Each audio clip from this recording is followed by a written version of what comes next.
இன்னைக்கு mother's day, அம்மாவை பத்தி ஏதாவது ஒரு வார்த்தை. காட். சொல்லப்போனால் எங்கள் அம்மா என் கூட இல்லை, இருந்தாலும் ஹாப்பி மதர்ஸ் டே எல்லாத்துக்கும். Okay. Happy Mother's Day to everyone. She is every thing. Actually எனக்கு ஒரு இன்சிடெண்ட் நடந்துச்சு 10th ஸ்டாண்டர்ட் படிக்கும்போது. ஆக்சிடெண்ட் ஆகிடுச்சு. வந்துட்டு அம்மாவுக்கு தெரியாது, போய் சொல்லி தான் கூட்டிகிட்டு வந்து அப்போ அவங்க ரொம்ப ஹார்ட் பிரேக் ஆகிட்டாங்க. அதுக்கப்புறம் தான் அவங்க எவ்வளோ நம்ம மேலே, அப்போ தான் எனக்கு லைக் தெரிஞ்சுது இவ்வளோ லவ் வச்சுருக்காங்க நம்ம மேலே அப்படின்னு. ஆக்சுவலி அம்மா எல்லாருக்குமே பிடிக்கும் தான்.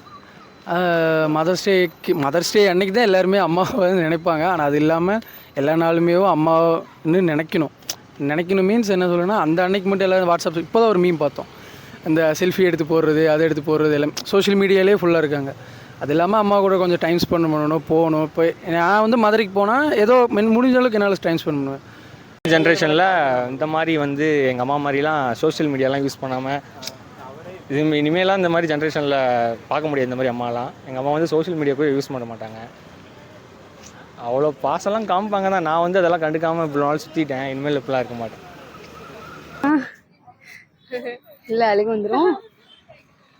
எனக்கு ஆக்சுவலாக போலீஸ் ஆகணும்னு ரொம்ப ஆசை. அதை வந்து நான் எங்கள் அம்மா கிட்ட சொல்லாமல் விட்டுட்டேன். எங்கள் அப்பா கிட்ட தான் நான் சொன்னேன். ஆனால் இப்போ ரீசெண்டாக நான் வீட்டுக்கு போனப்போ எங்கள் அம்மாவுக்கு ஒரு ஆக்சிடென்ட் ஆனிச்சு. அப்போ நான் எங்கள் அம்மா கிட்ட மனசு விட்டு பேசும்போது, நீ இதை என்கிட்ட சொல்லியிருக்கலாம்ல அப்படின்னு சொல்லி அவங்க எனக்கு அந்த டைமில் ஒரு ஹோப் கொடுத்தாங்க. அந்த டைம்லேயே அவங்க எனக்கு ஹோப் கொடுத்தாங்க. அது எனக்கு ரொம்ப ஹாப்பியாக இருந்துச்சு. ஹாப்பி மதர்ஸ் டேமா. Okay, thank you.